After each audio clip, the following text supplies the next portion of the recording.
तालुक्यातील कळंबो येथे किरकोळ वादातून अविवाहित तरुणाची हत्या झाल्याची घटना घडल्याने गावासह परिसरात खळबळ उडाली आहे। याबाबत आरोपी पती पत्नीविरुद्ध सारंगखेडा पोलिसात गुन्हा दाखल करण्यात आला असून घटनेचे गांभीर्य लक्षात घेता सारंगखेडा पोलिसांनी आरोपींना घटनास्थळावरून तात्काळ ताब्यात घेतले आहे।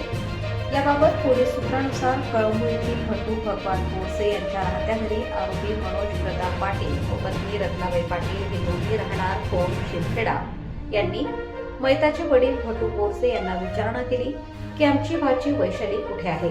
याबाबत भट्टू बोरसे यांनी सांगितले की वैशाली ही माझा मोठा मुलगा प्रवीण सोबत कपडे खरेदीसाठी सुरत येथे गेली आहे।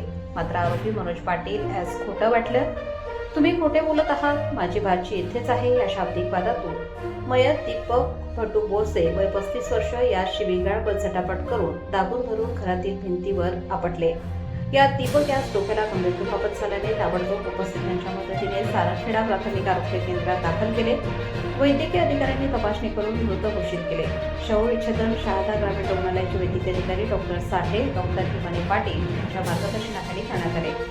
घटनास्थळी सारंगखेडा पोलीस व मोबाईल फॉरेन्सिक टीम पथकाद्वारे घटनेची माहिती घेण्यात आली। याबाबत उपविभागीय पोलीस अधिकारी दत्ता पवार यांच्या मार्गदर्शनाखाली सहाय्यक पोलीस निरीक्षक रवींद्र बागू तपास करीत आहेत।